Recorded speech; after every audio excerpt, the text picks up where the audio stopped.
On today's PMEA's Take Note podcast, we continue our series talking with some of the 2025 All-State guest conductors.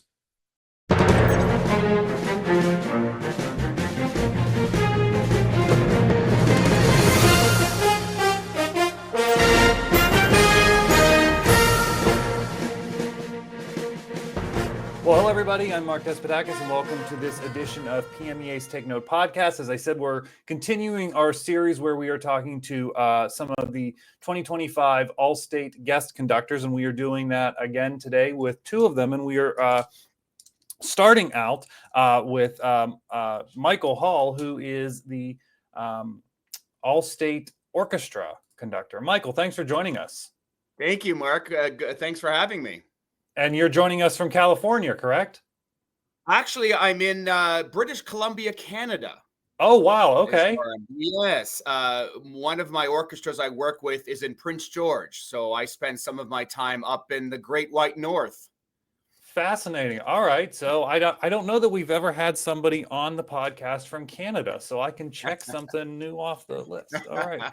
Well, again, thanks for being with us. We're really excited to have you join us in the Poconos here in not too long from now. Yes. So what I like to do is kind of turn the floor over to you and allow you to tell all of us a little bit about yourself.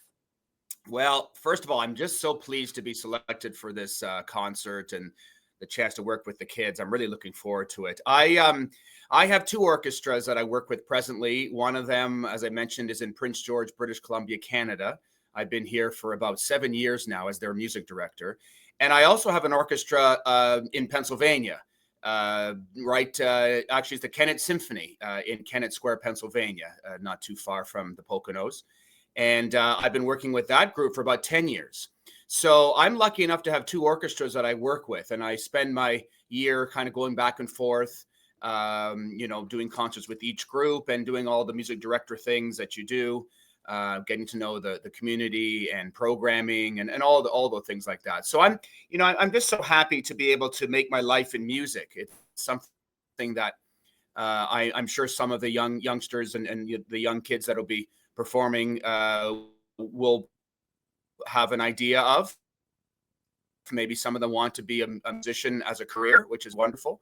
So this has been my profession for quite a few years. Before that, I was the music director of the Southwest Florida Symphony down in Florida. And then I spent some time in California as well as the assistant conductor of the Pacific Symphony.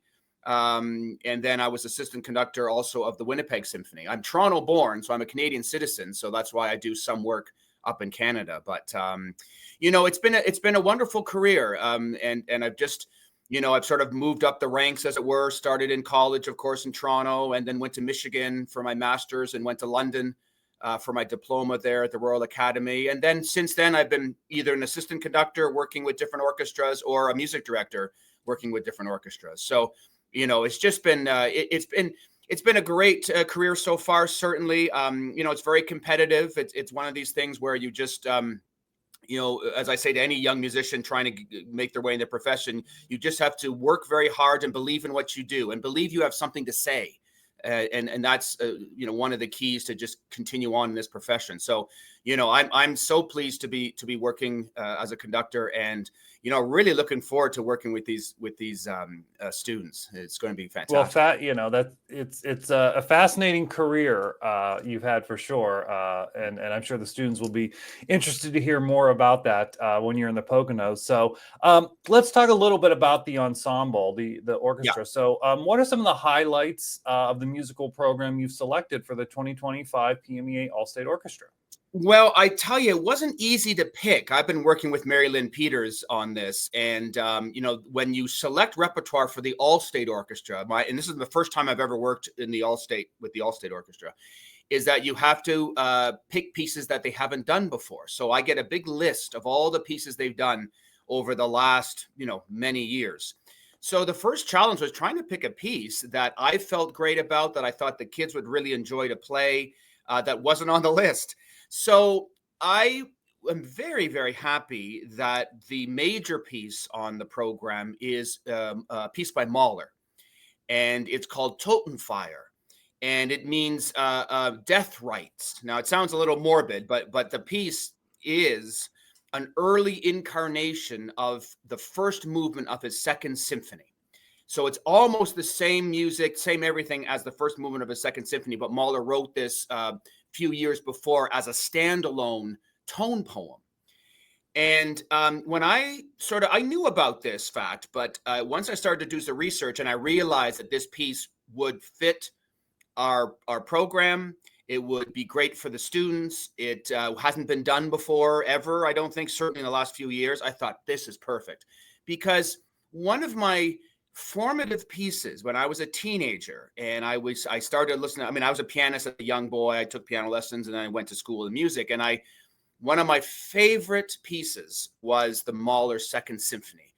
And Mahler is a composer that, as he said himself, he wants symphonies to encapsulate the whole world. So every emotion you can think about, tenderness, anger, strength, proud, anything you can think of is in the music of Mahler. So what better piece for young musicians that have the bug, the music bug, and they just absolutely love it, to introduce a lot of them, I would think, to this piece. And it's, as I said, it's a piece that I loved as a teenager, one of my formative pieces that made me realize how great music is. So I couldn't be more excited to program that piece and to have the chance to share it with the students. And then the other two pieces on the program, I think, sort of complement that piece. The first is Jessie Montgomery's called Overture.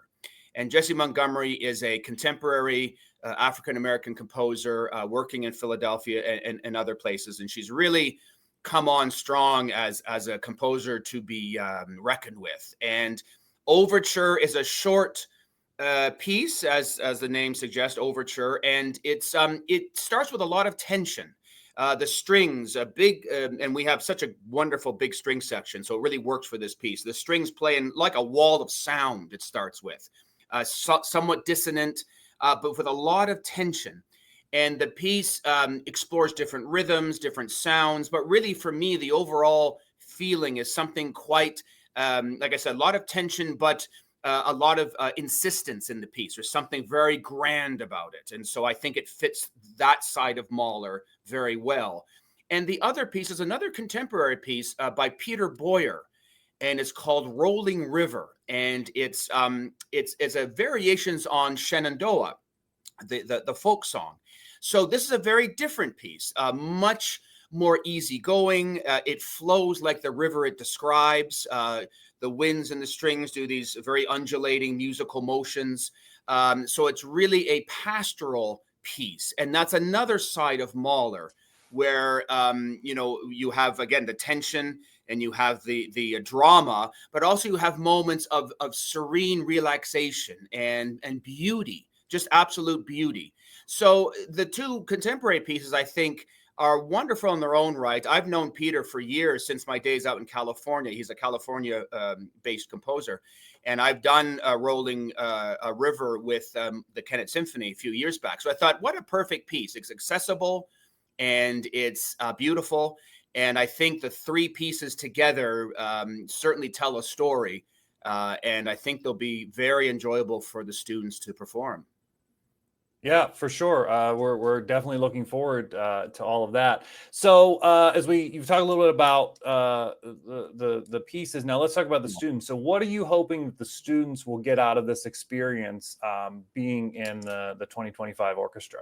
I hope they become inspired by the music that we're going to play.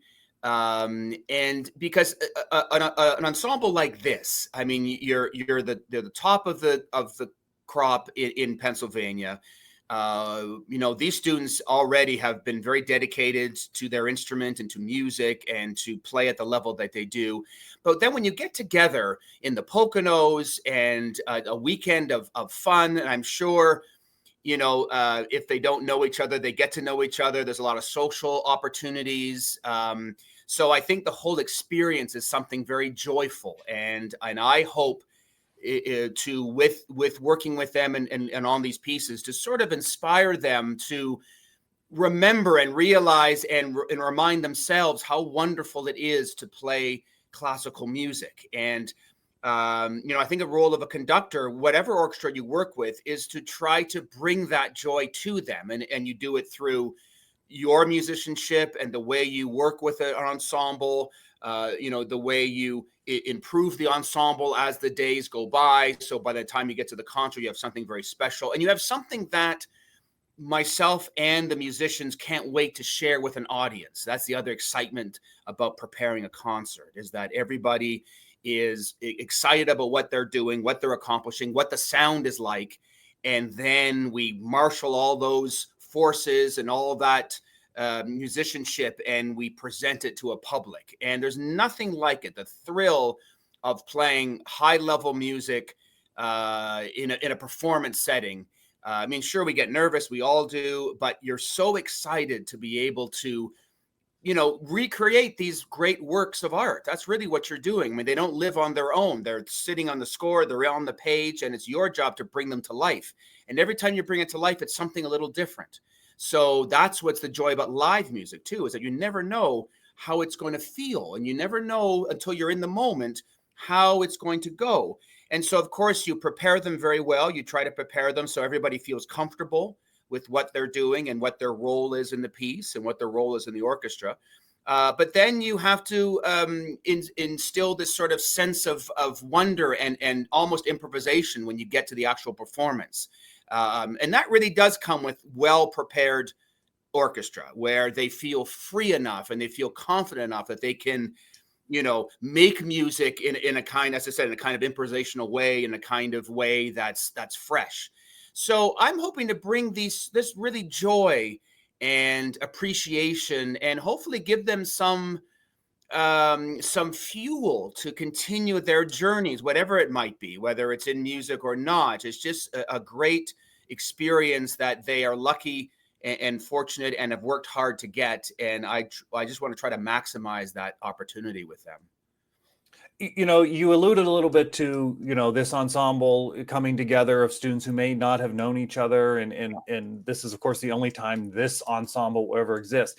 Always curious to know, what is it like from a conductor's perspective as you are preparing to come into this? What's it like for you, maybe preparing and then even to stand before a group like this?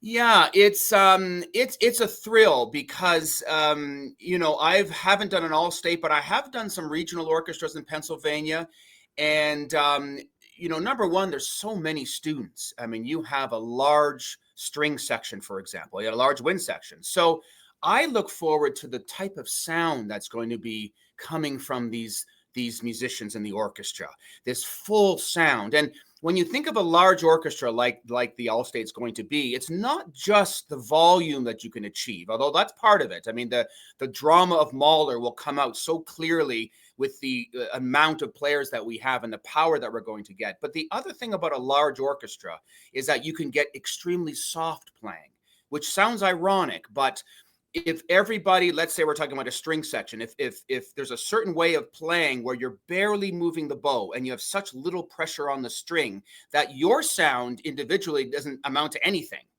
and you would never play that way if you're playing a solo or in a quartet, but then put 25 violins beside you playing the same way, there is something absolutely magical, and you can't get any other way than a large group of musicians. So I look forward to that. I just know that in my experience with the regional orchestras, there is a great sense of excitement from the kids. You can kind of feel it because it's so special for them. They're in the Poconos. As you say, they only have a few days. They're proud to be there, I'm sure. They're open to meet different musicians and different students and have a great experience. So the first time I'm on the podium for these sort of things, you can feel that. And it's easy to, as I say, inspire them and move them in a direction to rehearse and perform these pieces, because they're already completely engaged and ready to go. I mean, I think, I guess some of the difficulty could be, everyone's so excited that sometimes you have to kind of get down to work and you only have a certain amount of time to work the pieces. But I'm back to why I think these pieces are great, because there's if you don't know that Mahler piece and you play it and hear it, they're going to be listening to it before they arrive, so they really know what it's like. I think they're just going to be, they won't be able to wait to dig into it. So that's the feeling you get from an ensemble like this.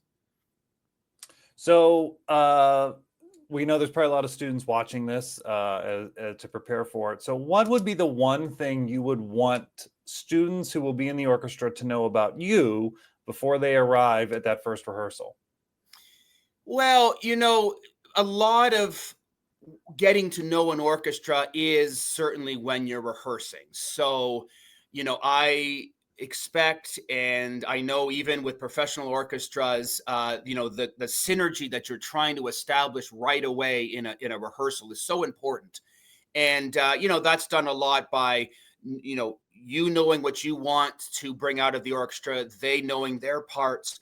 So I think a lot of how we're going to get to know each other, and by necessity even, is through the musical process, which is great. That's why we're here doing it. So really, I think if anything, just to know my motivations are, as I say before, my motivations are just to try to give them such a great experience in their weekend with me, and a great musical experience. And that's my overall excitement, and my desire is to, so that's, if they had to know not about where I've conducted or anything like that, or, because that's all doesn't matter. Once you're there, now you're looking at each other, and you're connecting with each other, and you're making music with each other. So I just want them to know that this is something that I'm looking tremendously forward to. And in all my other experiences with regional orchestras have been so positive.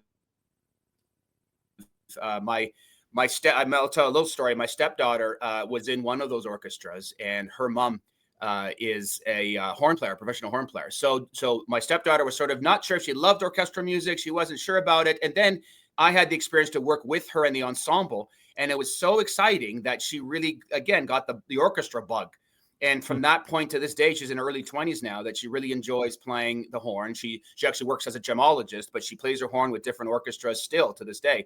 So, I want the orchestra to know that I just cannot wait to show them, with my experience and all that I know about music, to show them what an exciting time this can be, and hopefully will be. Yeah, for sure. So we are definitely looking forward to the rehearsals, to the concert, and to all of it. So, Michael, thanks for taking some time to talk to us today, and we're looking forward to seeing you in the Poconos not too long from now. My pleasure, Mark. Thank you. Looking forward to it. All right, so from orchestra to wind ensemble, we move now, and I'm delighted to have with us Dr. Tonya Mitchell-Spradlin, who will be the guest conductor for the 2025 PMEA All-State Wind Ensemble. Tonya, thanks for joining us. Thank you for having me. I'm happy to be here. So let's start off with having you tell us a little bit about yourself, kind of maybe what your elevator speech is, so that we can all get a sense of who will be conducting the wind ensemble. Sure. Again, my name is Tonya Mitchell-Spradlin. I'm the Director of Wind Band Studies at Penn State University. I have been here for 5 years. It's hard to believe. I started in 2020 in the middle of the pandemic. I'm from the South, so it's taken me a little bit of time to get used to this Pennsylvania cold, but I think I've gotten used to it now. I'm from Atlanta, Georgia, and I have just been, something that a lot of people don't know about me is I've wanted to be a band director since I was in the 6th grade. I thought that maybe I'd be a high school band director my entire life, and I loved teaching high school, and I had some wonderful opportunities to study a little bit more and complete my doctorate and teach at the college level. And it's just been a joy to make music with people who love making music and are excited about working together and playing together. And I'm happy that I get to do that at Penn State, and so excited to do that with all of you. And I think that's so cool, your story there, and that you've come to Pennsylvania. So now that you're at Penn State, and we can do this in Pennsylvania for you guest conducting for us. So that's fantastic. So talk to us about the musical program you've selected for the 2025 All-State Wind Ensemble. So, and I guess I've interviewed a lot of guest conductors. I would probably be most interested in your reasoning for some of these selections as somebody who, your specialty is wind band studies. Sure. So I've selected 4 pieces for the All-State Wind Ensemble program. The first is Downey Overture by Oscar Navarro. I love this overture. It's driving, it's energetic, it's fun, it's groovy. Um, Part of my philosophy in choosing literature is that uh, the band as a whole looks back onto the literature that kind of built our medium, that we need to say thank you to for making band an established art form in America, and particularly in our schools. And then I also am really interested in looking for where band is going and who's writing now, and how to showcase different sounds and different voices. And so Downey Overture is not that new of a piece. It's relatively contemporary. I love it because it's got really interesting, challenging, fun parts for every single instrument, particularly the percussionists. And so there are some specific things in the percussion notes that I will send out to all of the students, but just a beautiful piece, driving, fun to play, fun to conduct. I've done it a couple of times before, and I think that it's a great opener that the students will really, really love to play. Very cool. Well, what's tell us about the rest of the pieces? Oh, yeah, there's more, isn't there? Yes. I'm not going to let you get away that easy. We go from there. Yeah, we're not just going to play an opener and then Right. call it. We go from there to a really, really gorgeous lyrical piece by Joel Puckett. Joel Puckett is a composer at Peabody, just a few hours away from Penn State in Maryland. And it's called My Eyes Are Full of Shadow. And the piece is actually reflective of kind of living in this place of darkness and living in this place of depression, for which the title comes from. And so it's a very different energy. So kind of the arc of this program starts high and rousing, and then settles a little bit, where we kind of focus on the beautiful timbres and textures and musicality of the ensemble. Um, and then we pick up a little bit from there. And so I'm really excited to play that piece. It focuses heavily on solo flute, but ultimately just is so beautiful and expressing the very unique colors and textures of a wind ensemble.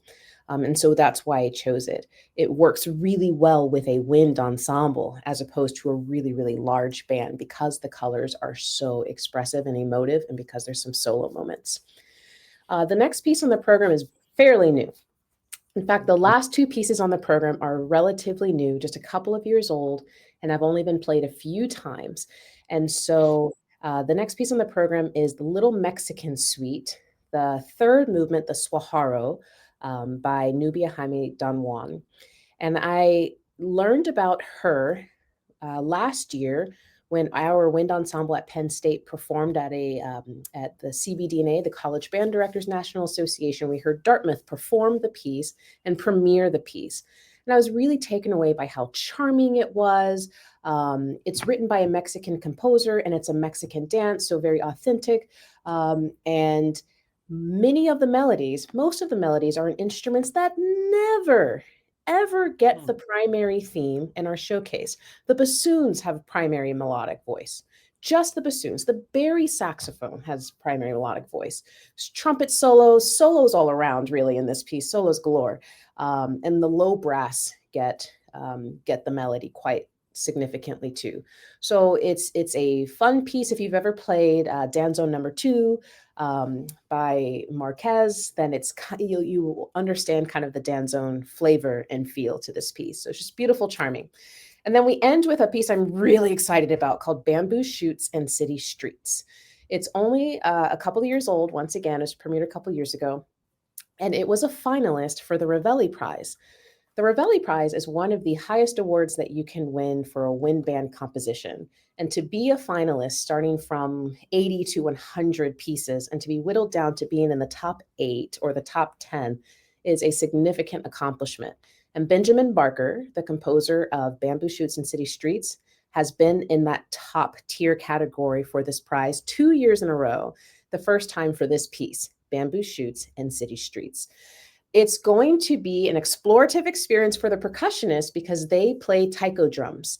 And so we're actually doing this piece at Penn State, and it's been a little bit of an adventure to track down real taiko drums that we can play in this piece so that it sounds just like the composer wants. The composer is not Japanese, but lives in Japan and teaches band in Japan and has lived in Japan for some time. So it's very connected to this community.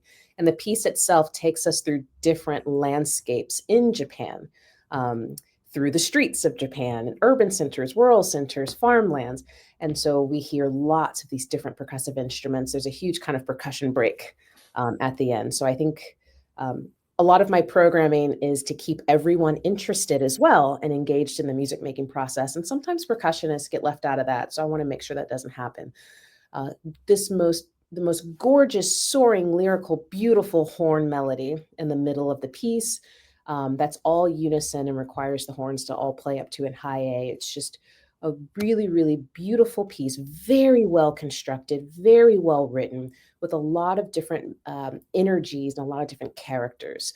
And so this entire program, I would say, is very representative of the way I like to program, where players play in a variety of styles, almost every key, truly. And a lot of different energies, a lot of different characters, and a lot of different emotions from top to bottom. Well, I am definitely looking forward to this after that description, and especially really interesting how you're talking about, like, in one piece, like we have the Barry sax taking the lead, and I'm not quite sure that I've ever heard that in any type of wind ensemble piece. So very cool. Looking forward to that. So we know we have a lot of students who are probably watching this. What are you hoping that students that will be in the wind ensemble will get out of this experience? I'm hoping that through the program and through my intentionality in the rehearsal process, that they leave with an appreciation, one, of the music, two, of the composers, and three, of one another. There's only so much a conductor can do. We create no sound whatsoever. And so if there's not an ensemble who's willing to give of themselves to create something, which is so much more than just notes on a page.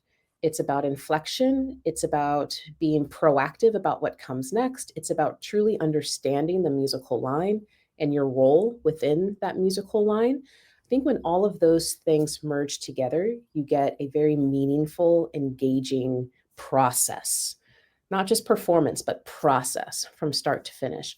And so I truly hope, and it is my goal, to have students take away from the event the process of music making, and it being collaborative and engaging and so much deeper than just playing accurately what's on the page, but instead of having a point of view, truly.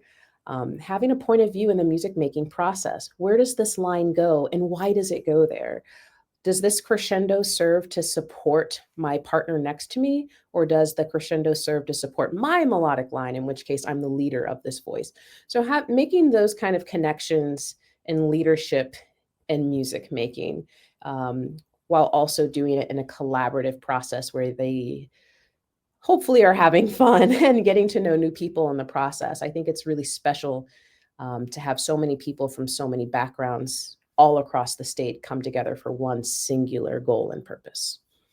Tell me what this is like for you, being up there for a few days and then ending with this concert with students who have never played together before, who have, I'm sure most, if not all, have never met you before. Many of them have never met each other.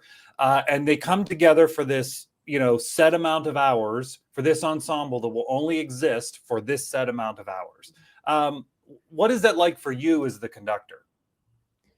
So it's a very, we're very privileged, we conductors who get to do honor bands. It's a very exciting and something that we don't take lightly.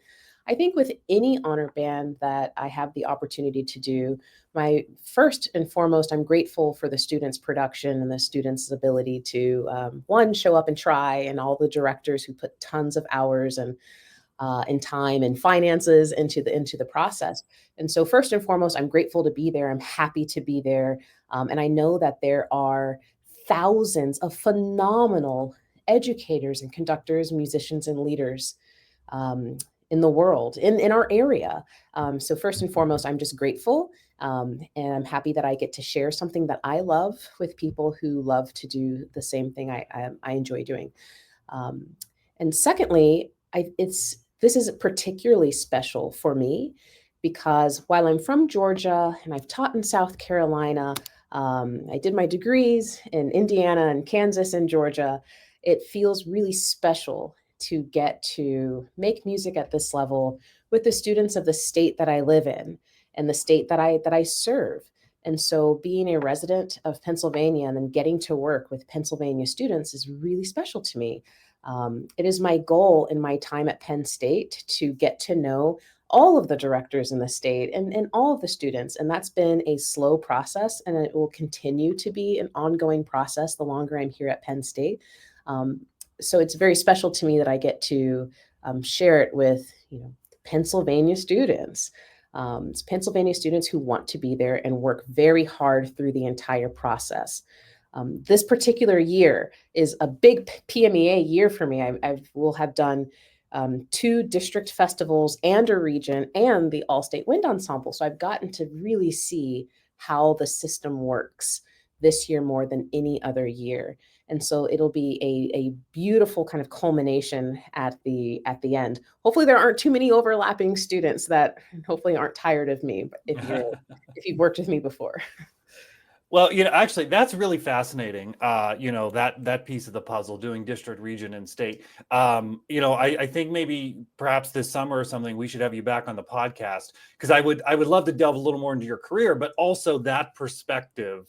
And maybe you could offer some things to students to say, here's what I've seen in that progression. But that's a conversation for another day. But as we're talking about, you want to get to know as many people as possible. Let's do something to help the students get to know you a little bit better before that first downbeat. Sure. What would the one thing be that you would want students to know about you before that first rehearsal in the Poconos? One thing I think is important to know about me is I try to be the same way. I'm very similar on the podium as I am off the podium in terms of kind of how my brain works. My goal is to be as efficient as possible. So we move quickly, but also as organized as possible. So there's always a clear plan that, of course, allows for some flexibility, and then as kind as possible. So the philosophy, if we teach people music, as opposed to we teach music to people. So it's always kind of a student first. And so one thing to know about me is I will smile a lot. I will compliment a lot, but I'm also very direct, and we will move very quickly and we will cover a lot in a short period of time. And so try to do that efficiently, effectively, and kindly. Well, we are absolutely looking forward to the Wind Ensemble coming together in the Poconos and performing, and I'm sure all the students are looking forward to working with you. Tonya, thanks for taking some time to talk to us today. Thank you so much. This is wonderful, and I very much appreciate it. Well, we appreciate it, and again, we'll see in a few weeks. At this point, we're down to weeks. Thank you all for joining us on this edition of PMEA's Take Note podcast. We want to thank our sponsor, the Grove City College Department of Music. We'll see you next time.